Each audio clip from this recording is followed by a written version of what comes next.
ಸಾಯಿಬಾಬಾನ favourite food khichdi, ಕಾಯಿ ಈ ರೀತಿ ಅನೇಕ ಆಗಿರುತ್ತೆ. ಅದೇ ರೀತಿ ಕಿಚಡಿ ರೂಪದಲ್ಲಿ ಫೇವ್ರೆಟ್ ಆಗಿರೋ ಐಟಮ್ಗಳನ್ನ ಬಳಸ್ಕೊಂಡು ಒಂದು ನೈವೇದ್ಯ ಮಾಡೋಣ ಬನ್ನಿ. ಮೊದಲಿಗೆ ವೀಕ್ಷಕರೇ, ಒಂದು 100 ಗ್ರಾಮ್ ಆಗುವಷ್ಟು ಅಕ್ಕಿ, ಒಂದು 100 ಗ್ರಾಮ್ ಆಗುವಷ್ಟು ಹೆಸರು ಬೇಳೆನ ತಗೊಂಡಿದ್ದೀನಿ. ಅವೆರಡು ಚೆನ್ನಾಗಿ ತೊಳೆದು ಸೈಡಲ್ಲಿ ಇಟ್ಕೊಂಡ್ಬಿಡೋಣ. ಇವಾಗ ಗ್ಯಾಸ್ ಮೇಲೆ ಒಂದು ಬಾಣಲಿ ಇಟ್ಕೊಂಡು ಅದಕ್ಕೆ ಒಂದು 50 ಗ್ರಾಮ್ ಆಗುವಷ್ಟು ಎಣ್ಣೆ ಹಾಕೋತಾ ಇದ್ದೀನಿ. ಹಾಗೇನೆ ಬಾದಾಮಿ ಹಾಕೋತಾ ಇದ್ದೀನಿ. ದ್ರಾಕ್ಷಿ, ಗೋಡಂಬಿ ಸಹನೂ ಹಾಕೋಬಹುದು.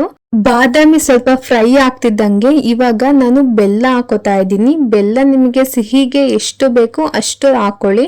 ನಾನು ಇದು ಒಂದು 25 ಗ್ರಾಮ್ ಇರ್ಬೋದು ಅಷ್ಟೇ ಬೆಲ್ಲ, ಅಷ್ಟನ್ನ ಹಾಕೋತಾ ಇದ್ದೀನಿ. 50 ಗ್ರಾಮು ಅಕ್ಕಿ, 50 ಗ್ರಾಮ್ ಹೆಸರು ಬೇಳೆ ಹಾಕೊಂಡಿರೋದು. ಎಲ್ಲದೂ ಸಹ 50 ಗ್ರಾಮ್ ಸಮವಾಗಿ ತಗೋಬಹುದು. ಇವಾಗ ನಾನು ಅರ್ಧ ಹೋಳು ತೆಂಗಿನಕಾಯಿನ ರುಬ್ಕೊಂಡ್ಬಿಟ್ಟು ಹಾಕೋತಾ ಇದ್ದೀನಿ. ತೆಂಗಿನಕಾಯಿ ಅಂದ್ರೆ ಸಾಯಿಬಾಬಂಗೆ ತುಂಬಾ ಇಷ್ಟ ಅಂತೆ. ಅದಕ್ಕೋಸ್ಕರ ಇವತ್ತು ನಾನು ಮಾಡ್ತಾ ಇರೋದು ಕಾಯಿ ಕಿಚಡಿ. ತುಂಬಾ ರುಚಿಯಾಗಿ ಬಂದಿತ್ತು. ಅದ್ ಯಾಕೆ ಅಂತ ಗೊತ್ತಿಲ್ಲ, ನೈವೇದ್ಯಕ್ಕೆ ಅಂತ ಮಾಡಿದ್ದೀನಿ ಅಂತಾನೆ ರುಚಿಯಾಗಿ ಬಂತೋ ಏನೋ ಗೊತ್ತಿಲ್ಲ, ಮಾತ್ರ ಸಕ್ಕತ್ತಾಗಿತ್ತು ಟೇಸ್ಟ್ ಮಾತ್ರ. ನೋಡಿ, ಹೀಗೆ ಕಾಯಿ ಚೆನ್ನಾಗಿ ಕುದಿಸ್ಕೊಳ್ಳಿ ಒಂದ್ 5 ನಿಮಿಷ. ಆ ಬೆಲ್ಲ ಹಾಕಿದೀವಲ್ಲ ಅದು ಚೆನ್ನಾಗಿ ಕರಗಬೇಕು. ಕರ್ಗಿದ್ದಾದ್ಮೇಲೆ ನಾವು ತೊಳೆದಿಟ್ಕೊಂಡಿರುವಂತ ಅಕ್ಕಿ ಬೇಳೆನ ಇವಾಗ ಮಿಕ್ಸ್ ಮಾಡ್ಕೊಳ್ಳೋಣ. ಇನ್ಮೇಲೆ ಚೆನ್ನಾಗಿ ಸಣ್ಣ ಊರಿನಲ್ಲೇ ನಾವು ಬೇಯಿಸ್ಕೋಬೇಕಾಗುತ್ತೆ. ಅಕ್ಕಿ ಬೇಳೆ ಮೆತ್ತಗಾಗ್ಬೇಕು, ಅಲ್ಲಿವರೆಗೂ ಬೇಯಿಸ್ಕೊಳ್ಳಿ. ಈ ರೀತಿ ನನಗೆ ಗ್ಯಾಸ್ ಮುಂದೆ ನಿಂತ್ಕೊಂಡು ಮಾಡೋದಿಕ್ ಆಗೋದಿಲ್ಲ ಅಂತಂದ್ರೆ ಇದೇ ಪ್ರೊಸೀಜರ್ ಅಲ್ಲಿ ಕುಕ್ಕರ್ ಅಲ್ಲೂ ಸಹ ಮಾಡ್ಬೋದು. ಅದ್ರಲ್ಲಿ ಇನ್ನೂ ಚೆನ್ನಾಗಾಗುತ್ತೆ, ಬೇಗನೂ ಸಹ ಆಗುತ್ತೆ.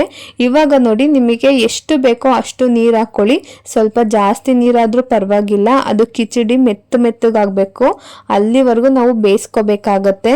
ಇವಾಗ ನೀರ್ ಹಾಕೊಂಡಿದ್ದಾದ್ಮೇಲೆ ಒಂದು 1/4 ಗಂಟೆವರೆಗೂ ಮುಚ್ಬಿಟ್ಟು ಬಿಟ್ಬಿಡಿ. ಒಂದು ಮೀಡಿಯಂ ಫ್ಲೋನಲ್ಲಿ ಇಟ್ಕೊಂಡು ಬೇಯಿಸ್ಕೋಬೇಕಾಗುತ್ತೆ ಗ್ಯಾಸ್ನ.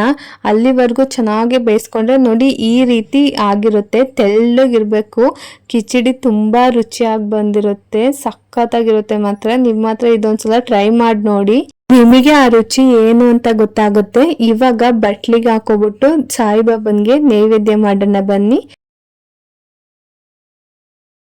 ಈ ವಿಡಿಯೋ ಇಷ್ಟ ಆದರೆ ಲೈಕ್ ಮಾಡಿ, ಶೇರ್ ಮಾಡಿ, ನನ್ನ ಚಾನಲ್ನ ಸಬ್ಸ್ಕ್ರೈಬ್ ಮಾಡ್ಕೊಳ್ಳೋದಂತೂ ಮರಿಬೇಡಿ. Thank you.